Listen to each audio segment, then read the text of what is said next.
Maintenant, je suis horrifiée à l'idée de les avoir dites. Hein. Je me voyais sauter par la fenêtre, je me voyais me pendre. J'avais des persuasions physiques et des visions tellement fortes que j'étais obligé de m'attacher dans une baignoire. Je m'étais dit, je vais foncer dans l'arbre, sans ceinture, tout ça, et boum.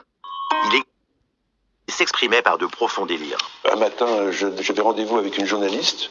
Je devais aller chercher cette journaliste à la gare de Dreux.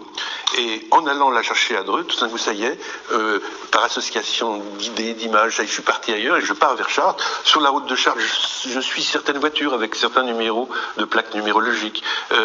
Et puis à un moment donné, non, c'est pas une bonne indication. Tout d'un coup, je vois l'indication d'un cimetière, mais oui, bien sûr, il fallait que j'aille dans ce cimetière. Je prends un petit chemin, une petite route à droite, je me retrouve dans un cimetière, et dans ce cimetière, évidemment, que je cherchais ma tombe. Et je me retrouve du côté, je crois que c'est l'Eure, je me semble que c'est l'Eure, qui est en bas de Chartres, comme ça, la petite rivière charmante, comme ça, avec des petits pavillons. Et j'erre, comme ça, dans l'errance, à un moment donné, je vois par terre un marteau, grand marteau. Alors, c'est un signe, tout est signe. Donc, je prends ce marteau, et la première porte, je frappe à la porte, et je montre, il y a un monsieur qui m'ouvre la porte, je montre le marteau à ce monsieur, il me regarde, il dit pas un mot, il part, il revient avec une faucille, et tous les deux, on fait la faucille, le marteau, comme ça, et puis on s'est salué, et puis je suis reparti, lui il a fermé la porte, on s'est pas dit un mot, on a juste fait ça, et moi j'ai balancé le marteau. Mais avant d'halluciner, avant d'atteindre le plus haut point de l'épisode maniaque, le bipolaire connaît une montée que l'on appelle hypomanie. Il se retrouve alors en état d'hyperactivité. C'est exceptionnel. Les sens sont en éveil, les idées fusent dans tous les sens, les projets deviennent très clairs et c'est magique. C'est magique.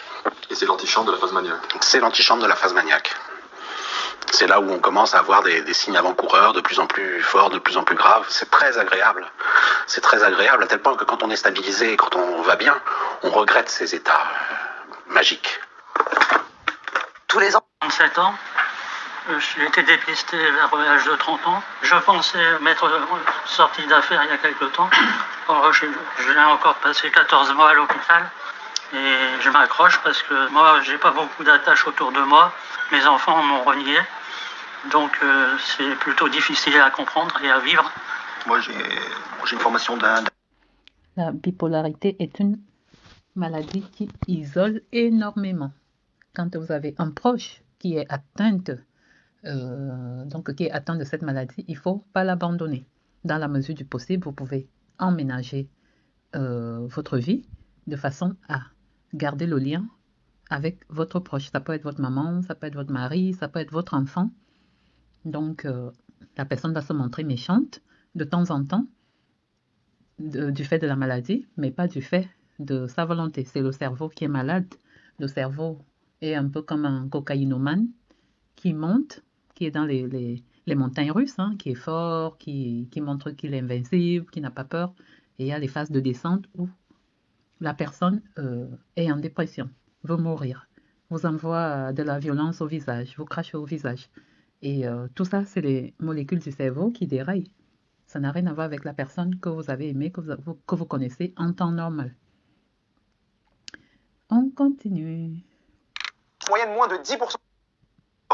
Allant de pair avec le regard soupçonneux des autres. Okay. Certains trouvent une solution, d'autres pas. Il a prise au niveau du lit, et un poil, mais il est possible qu'on gagne 10 cm là-bas. D'accord. D'abord, moi, j'ai la chance d'être indépendante. Donc j'ai la chance de pouvoir m'arrêter complètement et de ne pas me faire virer. J'ai des gens qui m'aident énormément à tenir. J'ai des clients très sympathiques qui comprennent aussi. Donc pour moi, c'est gérable, oui. Comme tous les bipolaires, j'ai souvent été exclu dans mes rapports avec les gens professionnellement, avec les magazines, avec les producteurs, par un comportement bizarre, par un comportement irrégulier, par des phases de dépression où la mélancolie ou la déprime transpirait beaucoup trop au-delà des mots. L'humeur parle beaucoup plus que les mots en général. Ça m'est arrivé très souvent de faire un bon reportage, bien réussi, mais d'être tellement déprimé que j'étais incapable de le vendre, de le faire comprendre. Je ne faisais que détruire mon propre travail. L'hypersensibilité, l'affectivité, l'originalité, la créativité, l'authenticité, la spontanéité et la générosité. Tous. À côté de ça, on est quand même tous très différents. Prendre soin de soi, c'est quelque chose qu'on ne nous a jamais appris à l'école. On ne sait pas ce que c'est que prendre soin de soi. Et prendre soin de soi, c'est pas uniquement de se couper les ongles le matin et puis de ne pas boire d'alcool ou de ne pas fumer. C'est autre chose, c'est déjà de travailler, d'être bienveillant par rapport à soi-même. Et aujourd'hui, on insiste beaucoup sur cette notion d'être son meilleur ami.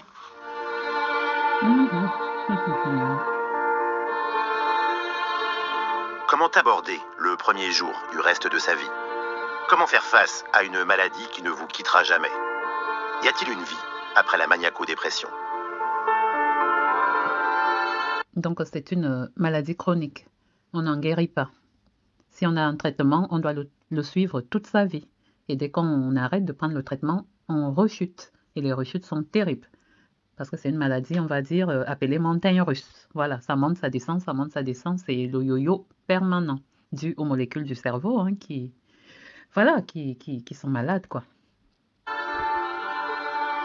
Il y a des choses que je contrôle et je sais que je peux complètement aussi, tout d'un coup, pour X raisons, partir comme ça et ne plus être prudent. L'euphorie chez moi est inquiétante. De me réveiller un matin trop guilleret en voyant la si belle nature. J'habite en Normandie, les arbres sont très beaux.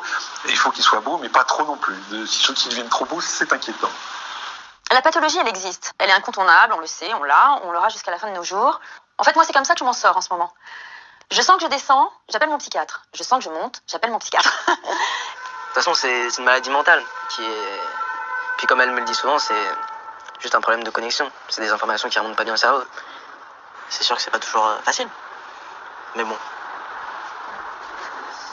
C'est pas non plus la mort. Qu'est-ce que je suis heureux d'être stabilisé maintenant, de retrouver une vie affective, une vie de famille avec ma femme. J'ai échappé à des tentatives de suicide, à l'enfer pendant 8 ans pour trouver le bon régulateur, mais je m'en suis sorti et aujourd'hui j'ai une vie normale. Bien sûr, il n'y a plus les envolées comme avant, les projets délirants.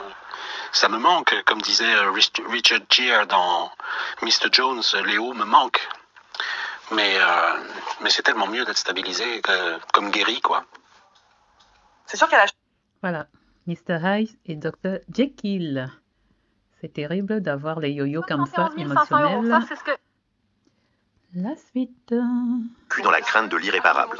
Mais pourquoi t'as mis la mayonnaise? Il y a eu des moments difficiles de souffrance et de peur de la perdre. Oui, quand elle a fait sa tentative de suicide. Ça a été...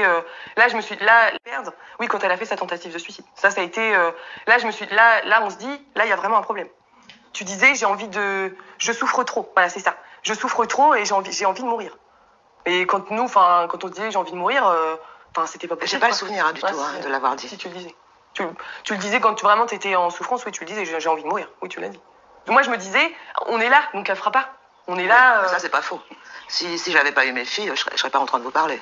C'est une certitude. Je serais passée à l'acte bien avant. Et quand elles étaient toutes petites, ma première dépression, j'avais 25 ans, donc elles avaient 3 ans et 1 an et demi. J'avais qu'une idée en tête, c'était de me tuer, mais les tuer aussi. Je ne serais pas partie toute seule. C'était pas possible. Quand je vois des cas comme ça, dans les faits divers où la maman tue les bébés et les enfants avant de se tuer, mais je comprends complètement ça, cette souffrance-là. Et j'avais des idées comme ça où je me disais, je vais les endormir avant de les tuer, et je vais me tuer après, je vais les emmener avec moi, enfin. L'idée de la mort, elle m'a jamais quittée, quoi, en fait. Jusqu'au lithium. C'est un geste d'amour. Le lithium, c'est le traitement de référence. Il y en a d'autres, le Zyprexa, des Pacotes, il y en a plein d'autres. Donc on aura compris quoi? On aura compris que le principal risque de cette maladie, qu'on appelle trouble maniaco-dépression, c'est le suicide. Voilà. Vous entendez une maman qui dit qu'elle a failli se tuer et tuer ses enfants. Ça fait partie des faits divers dont on ne comprend pas souvent les raisons, des coups de folie qui arrivent aux gens. Mais est-ce que souvent ces gens sont diagnostiqués à temps? Parce que quand on est pris en charge à temps, qu'on a posé le diagnostic, on peut recevoir enfin le traitement adapté.